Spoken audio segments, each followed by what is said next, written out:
న్యూజిలాండ్పై one day series కోల్పోయిన మన team India ఇప్పుడైతే టీ20 సిరీస్కి సిద్ధమైంది. అంటే టీ20 సిరీస్ 5 మ్యాచ్ల సిరీస్. అలాగే ఈ సిరీస్లో ఫస్ట్ మ్యాచ్ చూసుకుంటే జనవరి 21 జరగబోతుంది. సో ఈ సిరీస్ అయితే రెండు జట్లు కూడా చాలా ఇంపార్టెంట్. ఎందుకంటే రెండు జట్లు టీ20 వరల్డ్ కప్ ముందు ఆడబోతున్న చివరి సిరీస్ ఇది. మెయిన్లీ న్యూజిలాండ్ టీంకి అయితే ఈ సిరీస్ చాలా యూజ్ అవుతుంది. వాళ్ళైతే కండిషన్స్ను బాగా అర్థం చేసుకోవచ్చు. వేరేజ్ మన టీమిండియాకి చూసుకున్నా సరే ఈ సిరీస్ చాలా ఇంపార్టెంట్. ఎస్పెషల్ ఆ ప్లేయింగ్ లెవెన్ కాంబినేషన్ సరిగ్గా పట్టుకోవాలి ఈ సిరీస్లో. సో వన్డే సిరీస్తో పోలిస్తే ఈ సిరీస్ అయితే ఇంకా హై ఇంటెన్సిటీతో జరగచ్చు. ఎందుకంటే న్యూజిలాండ్ టీం వాళ్ళ స్ట్రాంగ్ టీంతో ఈ సిరీస్లోకి రాబోతున్నారు. అండ్ మన టీమిండియా చూసుకున్న ప్రజెంట్ టీ20 ఫార్మాట్లో ఎలా ఆడుతున్నారో ప్రత్యేకంగా చెప్పనవసరం లేదు. దీంతో మనమైతే ఒక టాప్ నాచ్ సిరీస్ని విట్నెస్ చేయడానికి చాలా ఎక్కువ అవకాశాలు కనిపిస్తున్నాయి. ఎనివే ఈ సిరీస్లో అయితే ఫస్ట్ మ్యాచ్ నాగ్పూర్లోని వీసీఐ స్టేడియం అయితే ఆడబోతున్నారు. సో ఈ వీడియోలో మ్యాచ్ యొక్క కంప్లీట్ ప్రివ్యూ చూద్దాం. అండ్ ఆల్సో చివరిలో ప్లేయర్ బ్యాటిల్స్ కూడా చెప్తాను. దీంతో మీరైతే వీడియోని చివరి వరకు చూడడానికి ప్రయత్నించండి. సో ముందుగా టీ20 ఫార్మాట్లో రెండు జట్లకి హెడ్ రికార్డ్ చూసుకుంటే చాలా వరకు క్లోజ్గానే కనిపిస్తున్నాయి. మొత్తం 25 మ్యాచ్లు జరిగితే మన టీమిండియా 14 మ్యాచ్లు గెలిచింది. వేరేజ్ న్యూజిలాండ్ టీం 10 మ్యాచ్లు గెలిచారు. మిగిలిన ఒక్క మ్యాచ్లో ఫలితం రాలేదు. సో న్యూజిలాండ్ టీం అయితే మన టీమిండియాకి టీ20 ఫార్మాట్లో మంచిగానే కాంపిటీషన్ ఇచ్చారు. బట్ ఇప్పటివరకు చూసుకుంటే వాళ్ళు ఇండియాకి వచ్చి ఒక్కసారి కూడా టీ20 సిరీస్ గెలవలేదు. గతంలో 2 సార్లు మన వాళ్ళతో సిరీస్ ఆడారు. బట్ ఆ 2 సిరీస్లో కూడా ఓడిపోయారు. సో దీంతో న్యూజిలాండ్ టీం ముందు మరి మంచి ఆపర్చునిటీ కనిపిస్తుంది. వాళ్ళు ఎలా అయితే ఫస్ట్ టైం మన మీద వన్డే సిరీస్ గెలిచారో ఇప్పుడు టీ20 సిరీస్ కూడా గెలిచేందుకు అవకాశం ఉంది వాళ్ళకి. అయితే ప్రజెంట్ ఉన్న మన టీ20 టీం మీద సిరీస్ గెలవడం అంటే అంత ఈజీగా ఉండదు. ఎందుకంటే మన వాళ్ళు ఎలాంటి ఫామ్లో ఉన్నారో మనం కళ్ళారా చూస్తున్నాం. ఆ 2024 వరల్డ్ కప్ తర్వాత ఇప్పటివరకు ఒక్క సిరీస్ కూడా ఓడిపోలేదు. మెయిన్లీ గత 2 ఏళ్ళలో టీ20 ఫార్మాట్లో మన వాళ్ళ విన్ పర్సెంటేజ్ 85 కంటే ఎక్కువ ఉంది. సో దీంతో ఖచ్చితంగా మనమైతే రెండు జట్ల మధ్య చాలా హెవీ కాంపిటీషన్ అయితే చూడబోతున్నాం. ఇక ఫస్ట్ టీ20 మ్యాచ్ ఆడబోయి వీసీఐ స్టేడియం యొక్క పిచ్ రిపోర్ట్ చూసుకుంటే చాలా వరకు స్పిన్ బౌలింగ్ ఫ్రెండ్లీ వికెట్ అని చెప్పుకోవాలి. ఎందుకంటే ఇక్కడ వికెట్ అనేది చాలా స్లోగా ఉంటుంది. మెయిన్లీ స్పిన్నర్స్కు టర్న్ లభిస్తుంది. అలాగే గ్రౌండ్ యొక్క అవుట్ ఫీల్డ్ చూసుకుని చాలా పెద్దగా ఉంటుంది. విచ్ మీన్స్ బౌండరీ సైజెస్ పెద్దగా ఉంటాయి.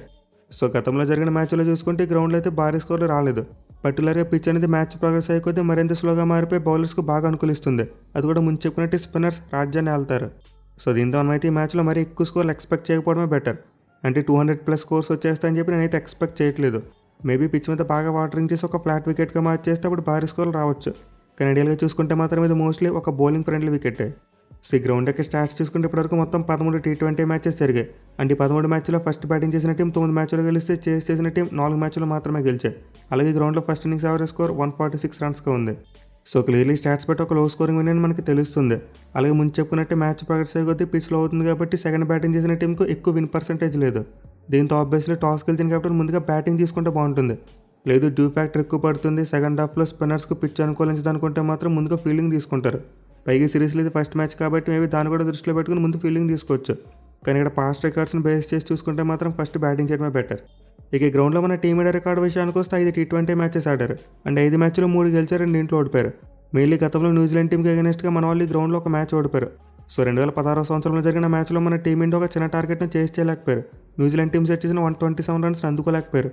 ఇన్ఫాక్ట్ ఒక భారీ మార్జిన్తోనే ఓడిపోయారు ఆ మ్యాచ్లో 79 రన్స్కి ఆల్అౌట్ అయిపోయి. సో దీంతో ఈ గ్రౌండ్లో మన టీమిండియా న్యూజిలాండ్ టీంతో చాలా జాగ్రత్తగా ఉండాలి. మెయిన్లీ మన వాళ్ళు వీలైనంత వరకు ఒక స్పిన్ ఫ్రెండ్లీ వికెట్ తయారు చేయకపోతేనే బాగుంటుంది. ఎందుకంటే మన బ్యాట్స్మెన్ కూడా స్పిన్ బౌలింగ్ అంత గొప్పగా ఏమీ ఆడలేకపోతున్నారు.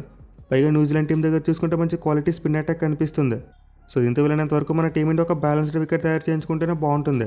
అలా కాకుండా మన దగ్గర చాలా మంచి స్పిన్నర్స్ ఉన్నారు, సూపర్ టీంని తిప్పేద్దాం అనుకుంటే మాత్రం అది ఖచ్చితంగా రివర్స్ అవుద్ది. ఎందుకంటే న్యూజిలాండ్ టీం దగ్గర కూడా చాలా మంచి స్పిన్ అటాక్ ఉంది. పైగా ప్రజెంట్ మన బ్యాట్స్మెన్తో కంపేర్ చేసుకుంటే వాళ్ళ బ్యాట్స్మెన్ స్పిన్ బాగా ఆడుతున్నారు. సో డెఫినెట్లీ ఫస్ట్ మ్యాచ్తో పాటు సిరీస్ ఆశాంతం కూడా మన టీమిండియా న్యూజిలాండ్ టీంతో చాలా జాగ్రత్తగా ఉండాలి. ఇక ఈ మ్యాచ్ యొక్క వెదర్ రిపోర్ట్ చూసుకుంటే వర్షం అంటే ఇంకేమీ కనిపించట్లేదు. మన మీద ఫుల్ మ్యాచ్ని అలాంటి బ్రేక్స్ లేకుండా చూడొచ్చు. అండ్ మ్యాచ్ యొక్క టైమింగ్స్ విషయానికి వస్తే ఈ సిరీస్లో ప్రతి మ్యాచ్ కూడా సాయంత్రం 7 గంటలకు స్టార్ట్ అవుతుంది. ఇక టీమ్స్ విషయానికి వస్తే ముందు చెప్పుకున్నట్టు న్యూజిలాండ్ టీం చాలా డేంజరస్ టీం. వాళ్ళైతే మన టీమిండియాకు ఒక పీడకల్ లాంటి వాళ్ళు. బట్ జనరల్గా చూసుకుంటే మాత్రం వాళ్ళు టీ20 ఫార్మాట్లో మరీ అంత గన్ టీం కాదు. అంటే న్యూజిలాండ్ టీం వన్డే మరియు టెస్ట్ ఫార్మాట్లో అన్ని జట్ల మీద కూడా బాగా ఆడతారు. బట్ టీ20 ఫార్మాట్లో మాత్రం మరీ అంత బెటర్ టీం కాదు. అయితే మన టీమిండియాకి అగెనెస్ట్గా చూసుకుంటే మాత్రం వాళ్ళైతే ప్రతి ఫార్మాట్లో కూడా మనకి డేంజరస్ టీమే. ఇన్ఫాక్ట్ ఒక బోగీ టీంలో తయారయ్యారు మనకి అగెనెస్ట్గా వాళ్ళు. సో దీంతో న్యూజిలాండ్ టీంని ఎక్కడ కూడా తక్కువ అంచనా వేయడానికి వీల్లేదు. పైగా వాళ్ళు సిరీస్ కోసం తమ ఫుల్ స్ట్రెంగ్తో వస్తున్నారు. సో మరొకసారి వాళ్ళ టీం చూసుకుంటే ఓపెనర్స్గా డెవాన్ కాన్వాల్గా టిమ్ రాబిన్సన్ ఇద్దరు బరిలోకి దిగుతారు. అలాగే తర్వాత నెంబర్ 3లో రచిన్ రవీంద్ర, నెంబర్ 4లో డారెల్ మిచెల్, నెంబర్ 5లో మార్క్ చాప్మ్యాన్, నెంబర్ 6లో గ్లెన్ ఫిలిప్స్, నెంబర్ 7లో మిచెల్ శాంట్నర్, నెంబర్ 8లో జేమ్స్ నీషామ్, నెంబర్ 9లో జాకబ్ డఫీ, నెంబర్ 10లో మ్యాట్ హెన్రీ మరియు నెంబర్ 11లో నిస్సోది బరిలోకి దిగే ఛాన్సెస్ ఉన్నాయి. సో అంది వైపు చూసుకుంటే టీం అయితే చాలా అంటే చాలా సాలిడ్గా కనిపిస్తుంది. మెయిన్ వాళ్ళ ప్లేయర్స్ అందరూ కూడా చాలా మంచి ఫామ్లో ఉన్నారు. పర్టికులర్గా వన్డే సిరీస్లో డారెల్ మిచెల్ యొక్క విధ్వంసం చూసాం. అలాగే తొందరపాటు గ్లెన్ ఫిలిప్స్ కూడా మనకు ఒక షాక్ ఇచ్చాడు. సో దీంతో ఇద్దరు ప్లేయర్స్ మరోసారి న్యూజిలాండ్ టీంకి చాలా కీలకం అవుతారు. అండ్ వీళ్ళతో పాటు ప్రజెంట్ ఈ T20 ఫార్మాట్లో డెవాన్ కాన్వే, టిమ్ రాబిన్సన్, అలాగే మార్క్ చాప్మన్ వీళ్ళ ముగ్గురు కూడా చాలా మంచి ఫామ్లో ఉన్నారు. అలాగే రచిన్ రవీంద్ర కూడా చాలా మంచి క్యాపబుల్ ప్లేయర్. సో ఓవరాల్గా చూసుకుంటే న్యూజిలాండ్ బ్యాటింగ్ అయితే చాలా సాలిడ్గా కనిపిస్తుంది. ఇక బౌలింగ్లో చూసుకున్న వాళ్ళ టీం చాలా బలంగా ఉంది. ఎస్పెషల్లీ జాకబ్ డఫే ప్రజెంట్ అద్భుతమైన ఫామ్లో ఉన్నాడు. అలాగే ఈ సోది కూడా చాలా మంచిగా బౌలింగ్ చేస్తున్నాడు. ఇన్పాటి వీళ్ళిద్దరు కలిసి చివరిగా వెస్టిండీస్తో న్యూజిలాండ్ టీం ఆడిన సిరీస్లో 17 వికెట్లు పడగొట్టారు. అలాగే వీళ్ళతో పాటు మిచెల్ శాంట్నర్ మరియు మ్యాట్ హెన్రీ యొక్క ఎక్స్పీరియన్స్ గురించి ప్రత్యేకంగా చెప్పనవసరం లేదు. సో న్యూజిలాండ్ టీం యొక్క బౌలింగ్ యూనిట్ కూడా చాలా బలంగా కనిపిస్తుంది. ఇన్పాటి వాళ్ళకి మైకేల్ బ్రేస్వెల్ ఇంజరీ లిస్ట్లో ఉన్నాడు. RLC మ్యాచ్లో అతను కూడా ఆడుంటే వాళ్ళ బౌలింగ్ ఇంకా స్ట్రాంగ్గా ఉండేది. సో మొత్తం మీద న్యూజిలాండ్ టీం అయితే చాలా బలంగా కనిపిస్తుంది. వాళ్ళ బ్యాటింగ్, బౌలింగ్ రెండు కూడా చాలా బలంగా ఉన్నాయి. మిగిలిన వాళ్ళ టీంలో చాలా మంచి బ్యాలెన్స్ కనిపిస్తుంది. అగ్రెసివ్గా ఆడగలిగే ప్లేయర్స్తో పాటు ప్రతి కండిషన్స్ని అర్థం చేసుకుని ఆడగలిగే ఎక్స్పీరియన్స్ ఉన్న ఆటగాళ్ళు ఉన్నారు. మిగిలిన అన్నింటికంటే ముఖ్యంగా వన్డే సిరీస్ గెలిచిన జోష్లో ఉన్నారు. సో ఇంటి సిరీస్లో మరోసారి న్యూజిలాండ్ టీం మనకి షాక్ ఇచ్చినా ఇస్తారు. ఇక మన టీమిండియా విషయానికి వస్తే మన వాళ్ళు కూడా T20 ఫార్మాట్లో చాలా మంచి ఫామ్లో ఉన్నారు. ఇన్ఫాక్ట్ మనం ముందే రికార్డ్స్ కూడా మాట్లాడుకున్నాం. బట్ ఈ సిరీస్లో మనకి ఇది most important thing combination set చేసుకోవడం. సో సిరీస్ కోసం అయితే తిలక్ వర్మ మరియు వాషింగ్టన్ సుందర్ ఇద్దరు కూడా అందుబాటులో లేరు. దీంతో మన కాంబినేషన్ విషయంలో ఒక హెడ్ క్రియేట్ అయింది. మిగిలిన నెంబర్ 8 స్పాట్లు ఎవరు ఆడతారనేది ఒక బిగ్గెస్ట్ క్వశ్చన్ మార్క్లో తయారైంది. అలాగే ఎక్స్ట్రా పేసర్ ఆడించాలి లేకపోతే ఎక్స్ట్రా స్పిన్నర్ ఆడించాలనేది కూడా ఒక క్వశ్చన్ మార్కే. అయితే వీటన్నింటికంటే the most important thing Tilak Varma ప్లేస్లో ఎవరు ఆడతారని చెప్పి. సో నార్మల్గా చూసుకుంటే తిలక్ వర్మకి రీప్లేస్మెంట్గా శ్రేయస్ అయ్యర్ వచ్చాడు. దీంతో మోస్ట్లీ శ్రేయస్ అయ్యర్ ఆడడానికి ఎక్కువ అవకాశాలు ఉంటాయి. పైగా అతను సీనియర్ ప్లేయర్, గతంలో మంచిగా ఆడాడు మన టీమిండియా తరపున. అయితే అతను T20 వరల్డ్ కప్ స్క్వాడ్లో ప్రస్తుతానికి లేడు కాబట్టి మన వాళ్ళు వేరే విధంగా ఆలోచించవచ్చు. అంటే ఇషాన్ కిషన్ లాంటి ప్లేయర్ కూడా ఆపర్చునిటీ ఇవ్వడానికి అవకాశం ఉంది. మిగిలిన వాళ్ళు అతను ఒక స్పెషలిస్ట్ బ్యాట్స్మెన్గా ఆడిపించవచ్చు అని చెప్పి స్పెక్యులేషన్ నడుస్తుంది. సో దీంతో తిలక్ వర్మ స్పాట్ శ్రేయస్ అయ్యర్ ఆడతారా లేకపోతే ఇషాన్ కిషన్ ఆడతారా అనేది ఒక పెద్ద క్వశ్చన్ మార్క్. బట్ నాకైతే పర్సనల్గా ఒకవేళ మన వాళ్ళు ఈ సిరీస్ని మాత్రమే దృష్టిలో పెట్టుకుంటే శ్రేయస్ అయ్యర్ని ఆడించాలి. ఎందుకంటే అతని ఎక్స్పీరియన్స్ అలాగే ఇన్నింగ్స్ని యాంకర్ చేయగలిగే ఎబిలిటీ మనకి బాగా యూజ్ అవుతుంది. లేదు T20 వరల్డ్ కప్ ప్రిపరేషన్ దృష్టిలో పెట్టుకుంటే మాత్రం ఇషాన్ కిషన్కి ఛాన్స్ ఇస్తారు. ఎందుకంటే అతను మనకి T20 వరల్డ్ కప్ స్క్వాడ్లో ఉన్న ప్లేయర్ అండ్ అతనికి గేమ్ టైం కావాలి. సో మన వాళ్ళకి బ్యాటింగ్లో ఒక పొజిషన్ మీద కన్ఫ్యూజన్ ఉంది. మిగతా స్పాట్స్ అని కూడా ఆల్మోస్ట్ ఫిక్స్ అయిపోయినట్టే. అయితే బౌలింగ్ కాంబినేషన్ విషయానికి వస్తే మాత్రం మళ్ళీ సమస్య కనిపిస్తుంది. మిగిలిన నెంబర్ 8 స్పాట్లు ఎవరిని ఆడిస్తారు? నార్మల్గా చూసుకుంటే మన వాళ్ళు నెంబర్ 8 స్పాట్ కోసం సుందర్ని ప్రిఫర్ చేసి ఉండేవారు. బట్ ఇప్పుడు సుందర్ లేరు కాబట్టి ఆ స్పాట్ కొంతవరకు వేకెంట్గా మారింది. బట్ ఎనిమిది స్పాట్ కోసం అయితే మన వాళ్ళు హర్షిత్ రాణాని కన్సిడర్ చేయొచ్చు అని చెప్పి నాకు అనిపిస్తుంది. ఎందుకంటే అతను వన్డే సిరీస్లో అద్భుతంగా రాణించాడు. దీంతో మన వాళ్ళు అతను ఆల్రౌండ్ పర్ఫార్మెన్స్ని దృష్టిలో పెట్టుకుని నెంబర్ 8 స్పాట్ అతనికి ఇచ్చేయచ్చు. ఇన్ఫాక్ట్ ఇలా చేయడం వల్ల మన వాళ్ళు హర్షదీప్ సింగ్ ప్లేస్లో కుల్దీప్ యాదవ్ని ఆడించుకునే ఛాన్స్ దొరికిద్ది. బుమ్రా, హర్షిత్ మరియు Hardik Pandya 3 pace bowling options ఉంటాయి. అండ్ స్పిన్నర్స్ చూసుకుంటే వరుణ్, కుల్దీప్ అలాగే అక్షర్ పటేల్ ముగ్గురు ఉంటారు. మెయిన్లీ పిచ్కి ముగ్గురు ఉండాలి కాబట్టి ఖచ్చితంగా 3 స్పిన్నర్స్ని ఆడిస్తారు. సో నాకు తెలిసి మన వాళ్ళు అయితే హర్షిత్ రాణాని ఆడించడానికి చాలా ఎక్కువ అవకాశాలు కనిపిస్తున్నాయి. బట్ అతని టీంలోకి వస్తే దూబే లేదా రింకు సింగ్ ఇద్దరిలో ఒకరికే ఛాన్స్ ఉంటుంది. మళ్ళీ దూబేని కూర్చోబెట్టేయచ్చు. ఎందుకంటే మన వాళ్ళు అతను అప్డేట్ ఆడించలేకపోతున్నారు. ఫినిషర్గా ఆడించే ప్రయత్నం చేస్తున్నారు. బట్ అది వర్కౌట్ అవ్వట్లేదు. అయితే దూబేని కాకుండా రింకు సింగ్ ఆడిస్తే మనకు ఒక స్పెషలిస్ట్ ఫినిషర్గా ఉంటాడు. సో ఫస్ట్ T20 మ్యాచ్ కోసం మన టీమిండియా ప్రాబబుల్ ప్లేయింగ్లో ఎలా ఉండొచ్చు అంటే ఓపెనర్స్గా అభిషేక్ శర్మ అలాగే సంజు శాంసన్ ఇద్దరు బరిలోకి తీస్తారు.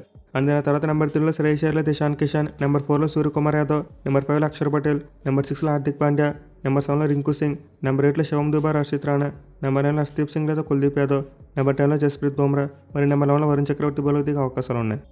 ఎనివే ప్రజెంట్ మన టీంకున్న అతిపెద్ద సమస్య మన కెప్టెన్ సూర్యకుమార్ యాదవ్ యొక్క ఫామ్. అతనైతే ఈ సిరీస్లో ఫామ్లోకి వచ్చి తీరాలి. మిగిలిన అతని సిరీస్లో బ్యాటింగ్ విషయంలో ఎక్కువగా హరీ కావాల్సిన అవసరం లేదు. అతని చుట్టూ ఆల్మోస్ట్ అందరూ కూడా పవర్ హిట్టర్స్ ఉన్నారు. దీంతో సూర్యకుమార్ యాదవ్ యాంకర్ రోల్ తీసుకున్నా పర్వాలేదు.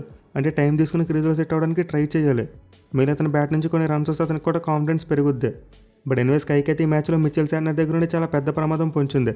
ఎందుకంటే అతనికి సూర్య మీద మామూలు రికార్డు లేదు. 8 ఇన్నింగ్స్లో అతనికి బౌలింగ్ చేస్తే 57 బంతులు 52 పరుగులు మాత్రం ఇచ్చాడు. మిగిలిన అతని 3 టైమ్స్ అవుట్ చేశాడు. సో క్లియర్లీ ఆ యావరేజ్ మరియు స్ట్రైక్ రేట్ చెప్పేస్తున్నాయి సూర్యకి శాంట్నర్కి అగెన్స్ట్గా ఎంత పూర్ రికార్డు ఉందనేది. దీంతో సిరీస్లో స్కై యొక్క కంబ్యాక్ అంత ఈజీగా ఉండకపోవచ్చు. ఖచ్చితంగా గ్రైండ్ అవ్వాలి. బట్ ఎన్నో మిగతా ప్లేయర్స్ విషయంలో చూసుకుంటే పెద్దగా ప్రాబ్లమ్స్ ఏమీ లేవు. అందరూ కూడా చాలా మంచి ఫామ్లో ఉన్నారు. మీ అభిషేక్ శర్మ మరియు సంజు శాంసన్ యొక్క ఓపెనింగ్ కాంబినేషన్ పవర్ 5వ T20 మ్యాచ్లో చూసాం. అయితే సిరీస్లో చూసుకుంటే మాత్రం జాకబ్ డఫే మరియు మ్యాట్ హెన్రీ లాంటి చాలా స్ట్రాంగ్ బౌలర్స్ ఉన్నారు. మెయిన్లీ పాపులర్ క్వాలిటీ పేసర్స్కు మరియు మన టీం ఇండియా ఓపెనర్స్కి మధ్య చాలా మంచి బ్యాట్లు ఉంటుంది. గతంలో ఇప్పుడు కూడా ఫేస్ ఆఫ్ జరగలేదు. కానీ సిరీస్లో మాత్రం ఖచ్చితంగా ఒక హై ఇంటెన్స్ బ్యాటిల్ చూడొచ్చు మనం. ఇక మిగతా బ్యాటింగ్ విషయానికి వస్తే యాజ్ యూజువల్ అక్షర్ పటేల్ మరియు హార్దిక్ పాండ్యా ఇద్దరు కూడా మనకి MVPసే. మెయిన్లీ మనకి అక్షర్ పటేల్ ఈ సిరీస్లో బోత్ బ్యాట్ అండ్ బాల్ రెండింటితో కూడా చాలా ముఖ్యం. ఎందుకంటే సూర్యకు శాంట్నర్కి అగెన్స్ట్గా మంచి రికార్డు లేదు. వేరే హార్దిక్ పాండ్యాకి చూసుకుంటే సోదికి అగెన్స్ట్గా చాలా పూర్ రికార్డు ఉంది. సోది బౌలింగ్లో హార్దిక్ పాండ్యా 10 ఇన్నింగ్స్లో బ్యాటింగ్ చేయగా 34 బంతులు 26 పరుగులు మాత్రమే కొట్టాడు. అండ్ ఆల్సో 3 సార్లు అవుట్ అయిపోయాడు. మళ్ళీ యావరేజ్ మరియు స్ట్రైక్ రేట్ చాలా అంటే చాలా వర్స్ట్గా ఉన్నాయి. సో ఇంత సోది మరి మిచెల్ శాంట్నర్ మనకి మిడిల్ ఓవర్స్లో చాలా పెద్ద అటాక్ అవుతారు ఈ సిరీస్లో. మళ్ళీ మన వాళ్ళు బ్యాటింగ్లో హార్దిక్ పాండ్యా కంటే ముందు అక్షర్ పటేల్ని పంపాలి. ఎందుకంటే అక్షర్ పటేల్ స్పిన్నర్స్ని బాగా కౌంటర్ అటాక్ చేసి ఆడతాడు. పర్టికులర్గా అతని దగ్గర స్వీప్ షాట్ ఉంది. సో మనకి సిరీస్లో మిడిల్ ఓవర్స్లో అక్షర్ పటేల్ బ్యాటింగ్ చాలా కీలకం కాబోతుంది. అలాగే రింకు సింగ్ కూడా చాలా ఇంపార్టెంట్గా మారుతాడు. ఇన్ఫాక్ట్ మనకి అక్షర్ పటేల్ బ్యాటింగ్లో మాత్రమే కాదు, బౌలింగ్లో కూడా చాలా ఇంపార్టెంట్. ఎందుకంటే అతనికి T20 ఫార్మాట్లో బోత్ డారెల్ మిచెల్ అలాగే గ్లెన్ ఫిలిప్స్ ఇద్దరి మీద కూడా చాలా మంచి రికార్డు ఉంది. మెయిలీ మిచెల్ని గతంలో కేవలం 4 ఇన్నింగ్స్లోనే 2 సార్లు అవుట్ చేశాడు. అది కూడా 20 బంతులు 22 పరుగులు మాత్రమే ఇచ్చాయి. అలాగే గ్లెన్ ఫిలిప్స్కి ఎగనెస్ట్గా చూసుకున్న మంచి రికార్డు ఉంది, ఒకసారి అవుట్ చేశాడు అతను ప్రీవియస్గా. సో ఇంత మనకి సిరీస్లో Axar Patel with the bat and with the ball middle ఓవర్స్లో చాలా కీలకం కాబోతున్నాడు. ఇక మన బౌలర్స్ విషయానికి వస్తే బుమ్రా మరియు వరుణ్ చక్రవర్తి ఇద్దరు కూడా ప్రైమ్ బౌలర్స్. మెయిలీ వాళ్ళ పెర్ఫార్మెన్స్ చాలా కీలకం కాబోతుంది. సో వరుణ్ చక్రవర్తికి అయితే న్యూజిలాండ్ టీంకి ఎగనెస్ట్గా అంత ఎక్స్పోజర్ లేదు, అంటే పెద్దగా బ్యాటిల్స్ ఏమీ కనిపించట్లేదు. బట్ ఇన్ఫామ్లో మార్క్ చెప్పమనుకో మరి అతనికి మధ్య ఒక మంచి బ్యాటిల్ చూడొచ్చు మనం. అలాగే పవర్ ప్లేలో బుమ్రాకి మరియు న్యూజిలాండ్ ఓపెనర్స్ కూడా చాలా మంచి బ్యాటిల్ ఉంటుంది. ఎస్పెషల్ హర్షిత్ రాణా కనుక ఆడితే అతనికి మరి కాన్వేకి మధ్య చాలా మంచి ఫైట్ ఉంటుంది. ఎందుకంటే హర్షిత్ రాణా వన్డే సిరీస్లో 3 ఇన్నింగ్స్లు కూడా కాన్వేని అవుట్ చేశాడు. అసలు మొత్తం ఈ సిరీస్లో అయితే చాలా అంటే చాలా ఇంట్రెస్టింగ్ బ్యాటిల్స్ ఉండబోతున్నాయి. మళ్ళీ రెండు జట్ల యొక్క బ్యాటింగ్ మరియు బౌలింగ్ డిపార్ట్మెంట్స్ చాలా స్ట్రాంగ్గా కనిపిస్తున్నాయి. అయితే వీటితో పాటు 3 డిపార్ట్మెంట్ కూడా చాలా కీలకం. ఏ టీం అయితే మంచిగా ఫీల్డింగ్ చేస్తారో వాళ్ళ మ్యాచ్లు గెలవడానికి ఎక్కువ అవకాశాలు ఉంటాయి. సో ఆబ్వియస్లీ విషయంలో న్యూజిలాండ్ వాళ్ళు మనకంటే కాస్త పైన ఉంటారు, వాళ్ళు అద్భుతంగా ఫీల్డింగ్ చేస్తున్నారు. దీంతో మన టీమిండియా సిరీస్లో న్యూజిలాండ్ టీంతో చాలా జాగ్రత్తగా ఉండాలి. ఏమాత్రం మిస్టేక్స్ చేసినా మన వాళ్ళు గెలవడం చాలా కష్టం. చూడాలి మరి T20 వరల్డ్ కప్ ముందు మన వాళ్ళు సిరీస్లో మొత్తం లోపాలన్నీ కూడా కవర్ చేసుకుంటారు లేదనేది.